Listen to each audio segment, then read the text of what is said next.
It's late. You're lying there, staring at the ceiling. The room is quiet, but your mind isn't. You wonder how you got here in a life that looks fine from the outside, but feels empty when no one's watching. You keep telling yourself you should be grateful, but something's missing and you can't name it. And you're tired, so tired of pretending you're okay. Eli was the kind of person people called put together. He had a steady job, a small apartment, and a few friends who checked in now and then. He paid his bills on time. He smiled at the right moments. He even remembered birthdays. If you saw him at the grocery store, you'd think he had it all figured out. But every night, when the world went quiet, Eli felt like he was drifting. He'd sit on the edge of his bed, scrolling through his phone, watching other people's lives play out in bright colors.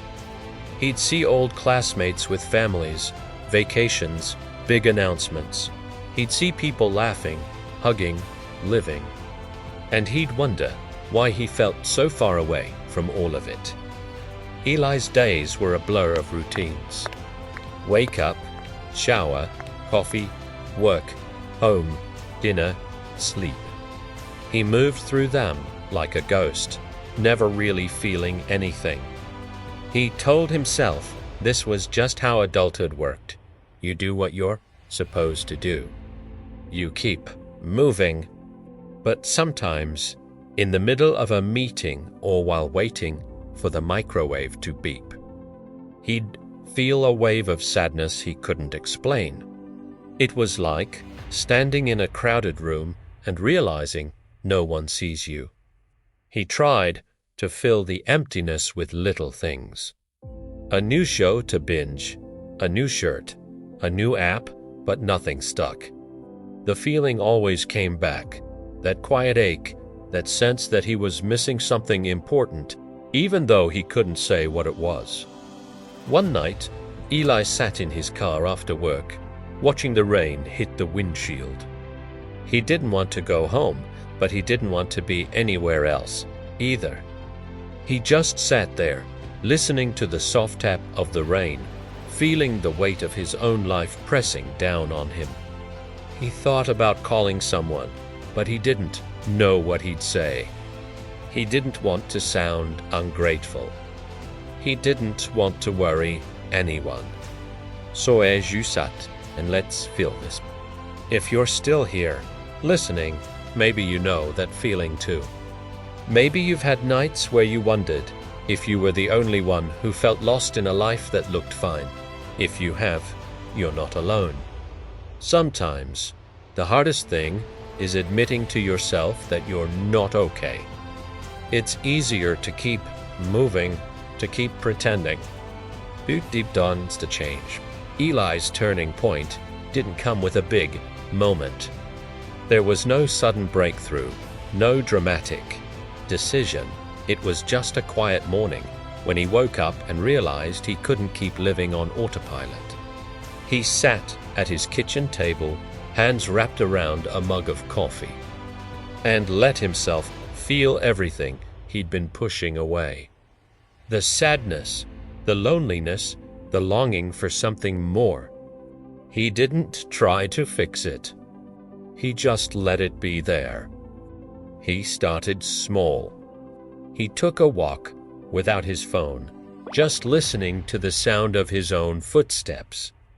He wrote down 3 things he noticed each day: a bird on the windowsill, the way the sunlight hit the floor, the taste of his coffee. He reached out to an old friend, not to talk about anything big, just to say hello. It wasn't easy. Some days, the emptiness felt heavier than ever. But slowly, Eli began to see that he wasn't as alone as he thought. He started to notice the quiet moments, the way a stranger smiled at him on the street, the comfort of a warm blanket, the peace in a silent room.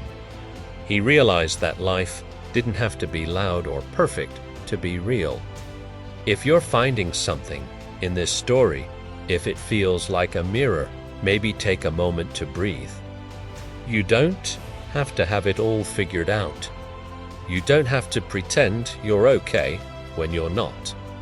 If you want to hear more stories like this, you can join us here at Brilliancehub.